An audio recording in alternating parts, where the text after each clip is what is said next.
वैदिक संस्कृति या वैदिक काल। वैदिक संस्कृति या काल को मुख्यतः दो भागों में बांटा गया है। पहला ऋग्वैदिक काल, जिसका काल है 1500 ईसा पूर्व से लेकर 1000 ईसा पूर्व तक। दूसरा उत्तर वैदिक काल, जिसका काल है 1000 ईसा पूर्व से 600 ईसा पूर्व तक। पहले देखते हैं ऋग्वैदिक काल। ये मुख्यतः ऋग्वैदिक संस्कृति ग्रामीण संस्कृति थी। यह पशुपालन पर आधारित संस्कृति थी और इसमें राजतंत्री लक्षण विद्यमान हो चुके थे। ये शुरुआती लक्षण थे।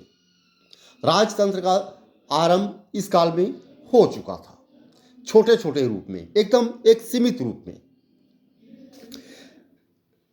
किंतु ऋग्वैदिक आर्य घुमक्कड़ जीवन व्यतीत करते थे। वे एक स्थान पर बहुत ही कम रहते थे और अपना स्थान बदलते रहते थे। इनका जीवन घुमक्कड़ जीवन था। इस काल की जानकारी का एकमात्र स्रोत ऋग्वेद है। ऋग्वेद के अनेक तथ्यों की ईरानी भाषा के प्राचीनतम ग्रंथ वेद अवेस्ता से समानता है। ऋग्वैदिक काल में आर्यों का जीवन कबीलाई प्रकार का था, जहां उनका जीवन अस्थायी होता था और इस काल में आर्यों के जीवन में युद्धों की प्रधानता थी। वे प्रायः एक कबीले या दूसरे कबीले आपस में भिड़ जाते थे, युद्ध करते थे और ये प्रायः पशुओं के कारण इनका झगड़ा, इनकी लड़ाई होती थी और इस काल में युद्धों की प्रधानता थी।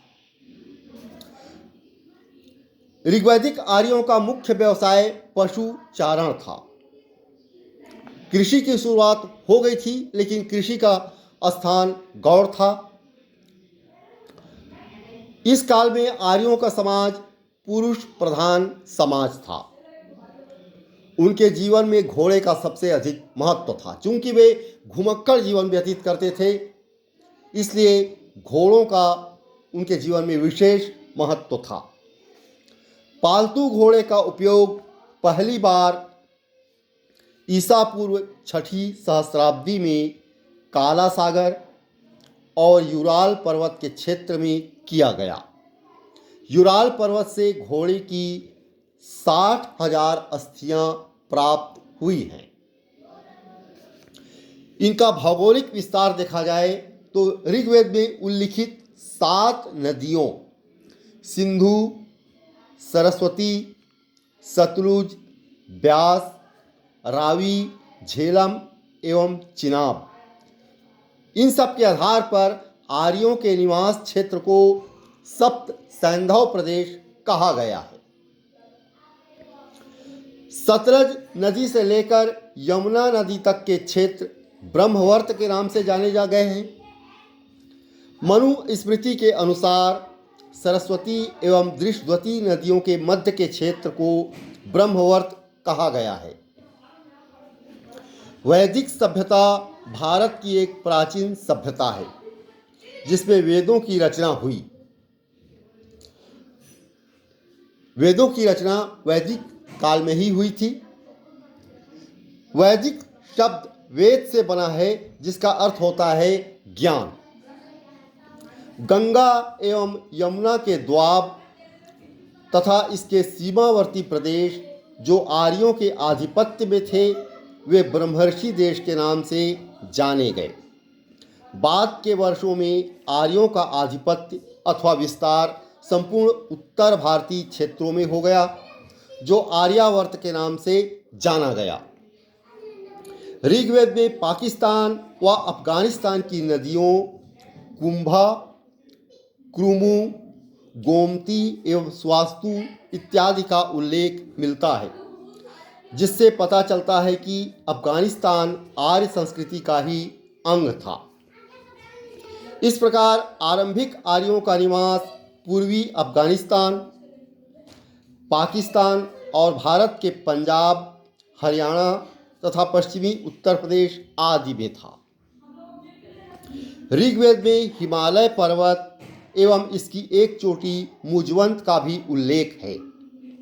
ऋग्वैदिक पुरातात्विक साक्ष्य मुख्यतः 3 प्रकार के हैं: काले एवं लाल मृदभांड, ताम्रपुंज तथा गैरुवर्णी मृदभांड। भारत में आर्य सर्वप्रथम पंजाब और अफगानिस्तान क्षेत्र में बसे थे।